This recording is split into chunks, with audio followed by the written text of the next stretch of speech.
Joining me, I believe he is from Sweden. I am from Sweden, yes. Okay, do me a favor. I'm going to say your name very English. I want you to say it very Swedish. Say it. Per Sjofers. That's how you would say it in Swedish? That's how we say it. How do Americans say it? Any which way. No, just how do you hear your name being said? I try to make it easier by saying Per Sjofers. Sjofers. Like chauffeur in the driving seat. Sjofers. I like it. Yeah. Hey, Per, so you have an interesting gig. Your job is to understand price sensitivity. That's right. That's right. That's a real business. Absolutely, it is a real business. Because it could either make or break any business. There's statistics out there saying that 80% of startup companies fails because of poor pricing.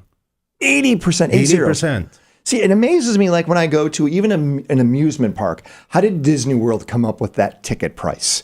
Right? And I know it's something that took a long time for them to figure out, but it works, right? They're not too high, too low. It works always when you have lots of time, because you can do trial and error. You can test different things. It can take 10 years, before you get it almost right. 10 years. And you've seen this happen. Yeah, absolutely. Yeah, all the time. Pierre, people want to find out more. What's your company name? My company name, I have two companies actually. Which one do you want us to know? Pick one. Atenga. Atenga. Atenga. And what happens over at Atenga? We go out and we measure willingness to pay, willingness to buy, and price drivers, decision landscape, and we turn this into pricing strategies for companies that immediately, and I'm talking immediately, affects profitability and sales level. So let's try something very simple, because you actually did this demonstration earlier in front of an audience, and that was price sensitivity all around the online streaming services. Yes. Amazon Prime, Hulu, Netflix. Was that all three of them, or was there another one? No, there was one more. There was one. Yeah, HBO. HBO Go. Yeah, exactly. So, and they're all very popular. Matter of fact, we recently just saw Woody Allen actually said he's going to create his own episodic on Amazon Prime. Oh, that's cool. That's pretty really amazing, cool. actually, yeah, right? It's really cool. So as you look at that playing field, you took four very prominent names. Yep. One kind of already has an established price, being Netflix. Yes. Right? Netflix is, I don't know what Netflix is. Is it $14.95 or is it $9.95? No. It is $8.99. $8.99. Yeah. $8.99. But I know for $8.99 I get Netflix. Yes. Where Amazon Prime, I pay for a service that also throws something in. Yes. Correct? Yes. And then HBO, I know when I pay for HBO, I get it online, plus I also get it streamed on television. Mm-hmm. So everything's kind of discombobulated. Yes. So how would you ask the question, what should be the right prices for those platforms? How do you go about doing that? Well, there are certain methods you can use to ask people questions, what they're willing to pay for certain things. Okay. Or for certain benefits. If you bring out a new product, you need to measure for the benefit. Absolutely. In this case, we asked people, about 1,500 people, what they were willing to pay unaided, and it's a statistical process afterwards. It's a series of questions, correct? Yes. How many questions do you think generally? Four questions. Just that's it? Yeah, 4 questions. So a pool of 1,500 people, 4 questions could help you get a real good indicator what prices. Absolutely. Now, what was surprising was the prices people are willing to pay for streaming services. Absolutely. The two things that are really, really interesting in this study is that Netflix and Amazon, both of them can price up to $14.99 without losing any market share. Up to $15, so they can improve. What are they right now? So $80, $108. I think they're $100. So they're both about $10 a month on an average. Yeah. So they can increase by 50%. Absolutely. Without losing market share. Okay. That's amazing. And interesting is that Hulu cannot do this. Hulu can only go up to $9.99. Where are they right now? $6? No, they're also $8.99. So if they would increase their price, they would possibly have degradation or they would erode. Meaning that they have a value proposition that is not as strong as those of Amazon and those of Netflix.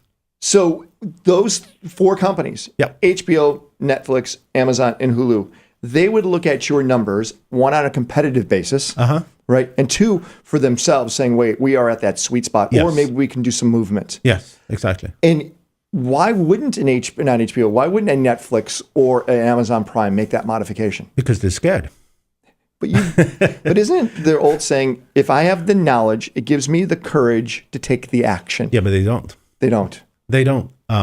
It's going to be very interesting. I think Netflix have their earnings calls on the 20th. And it's going to be very interesting to see what they say about subscriber growth and so forth. Maybe Reed might make a modification based upon... Maybe they should. So what I would like to do is, with all this information you have, let's figure out for a business out there how they can determine what a price should be for something.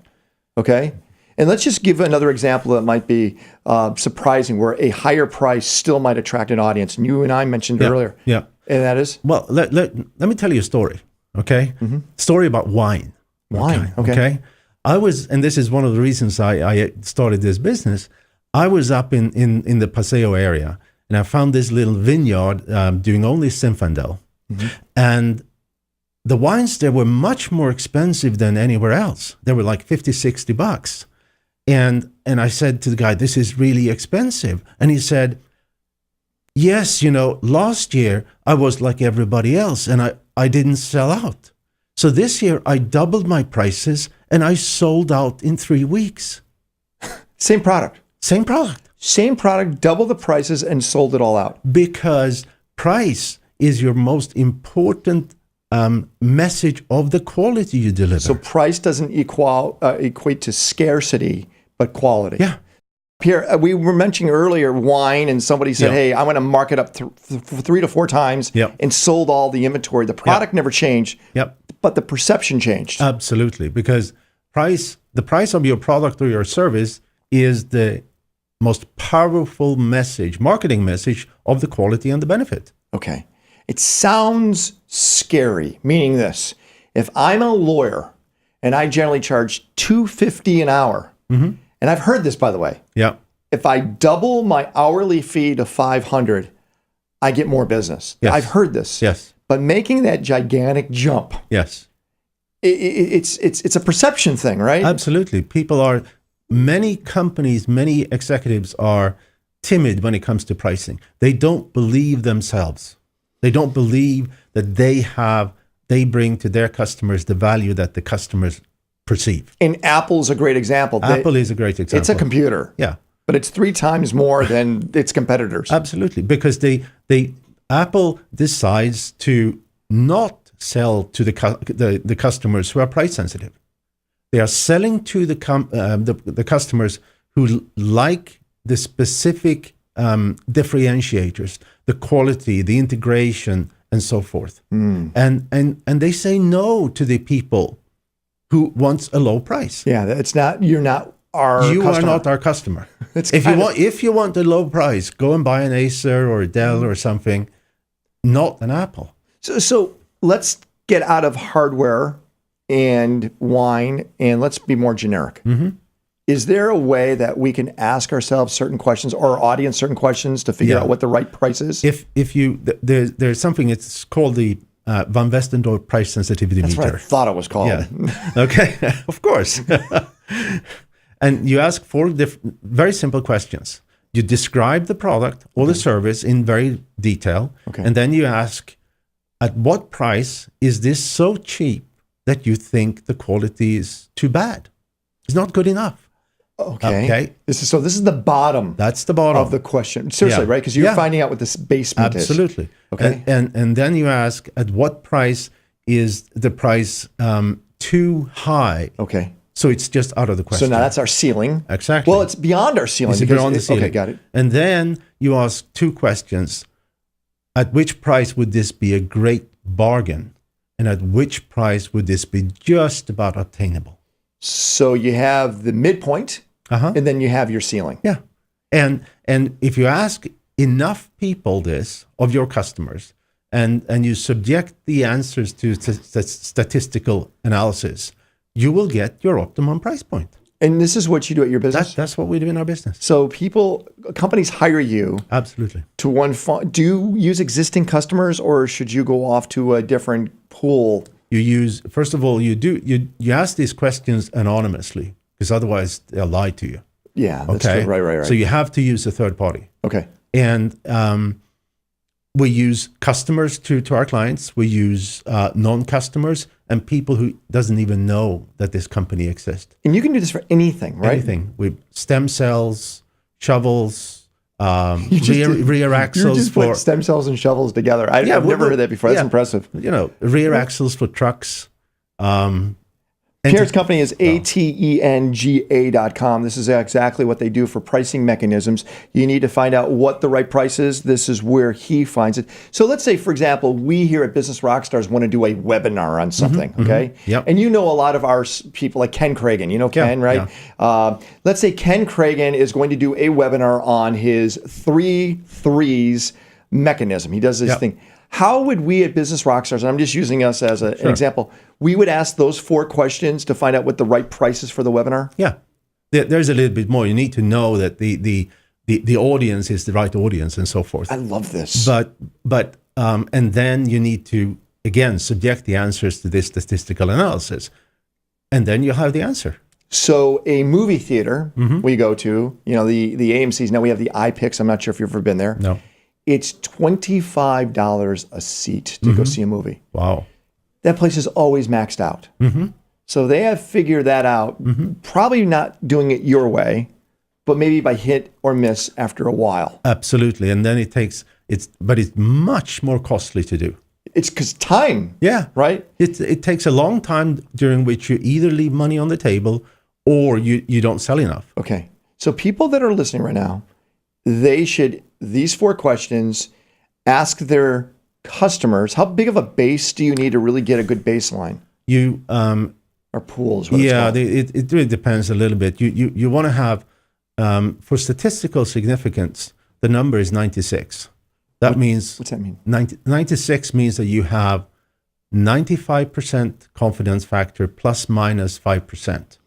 So you want to have 96 customers, 96 non-customers, 96 of people who doesn't even know you exist. Wow. So you need a baseline of about 300. Yeah. A baseline. Yeah. And the larger that pool gets, the more accurate the information becomes. Absolutely, yeah.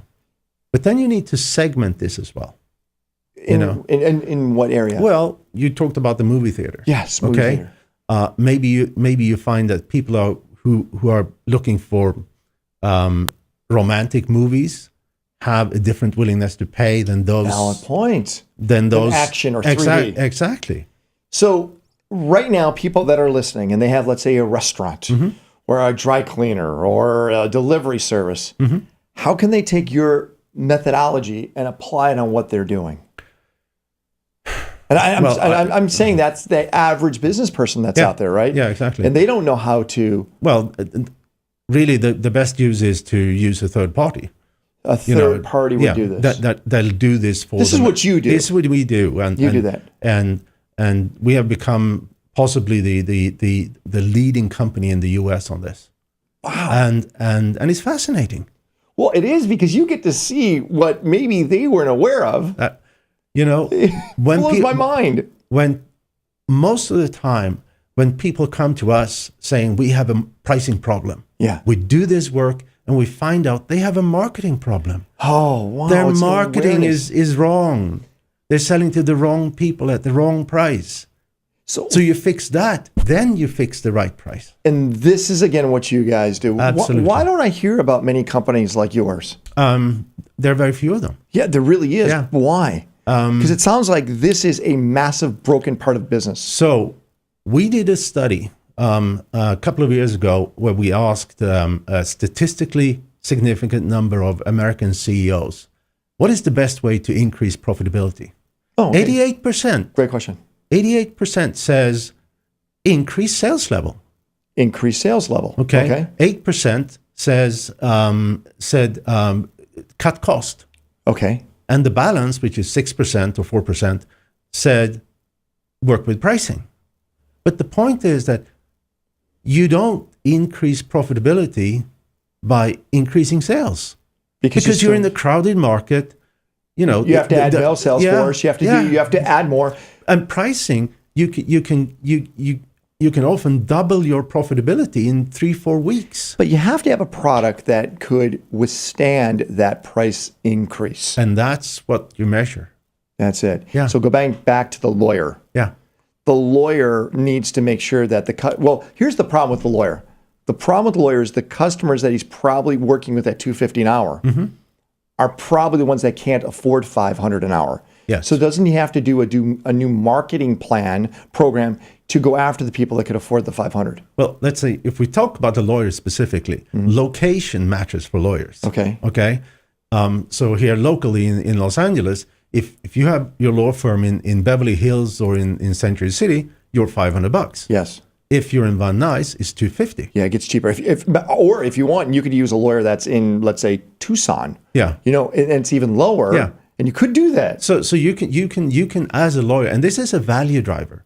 Location is a value driver, okay, because it affects what people are willing to pay. So Pierre, let me ask a very simple question. Did you do this pricing mechanism for you? We have done, yes. Have you? Yeah. Were you surprised now what the outcome was? Yes, how much people were willing to pay for our service. Was it more or less than you thought? It was much more.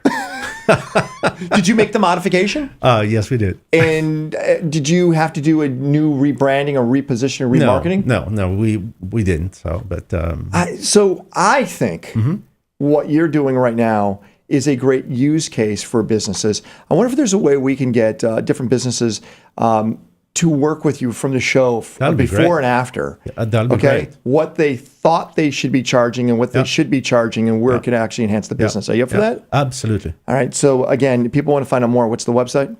Atenga.com. Atenga.com. Yep. What's that mean?